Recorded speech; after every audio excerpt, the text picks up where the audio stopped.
جو طلاق کا جو مسئلہ ہے یہ بہت زیادہ نازک مسئلہ ہے۔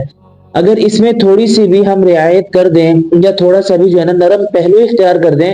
تو ایک چیز جو کہ آپ کے لیے حرام تھی وہ آپ کے لیے حلال ہو جائے گی۔ کہ اہل حدیث حضرات کے علماء اور اہل حدیث حضرات یہ فرماتے ہیں کہ 3 طلاقوں سے ایک طلاق مراد ہوتی ہے۔ علم میں رہنا چاہیے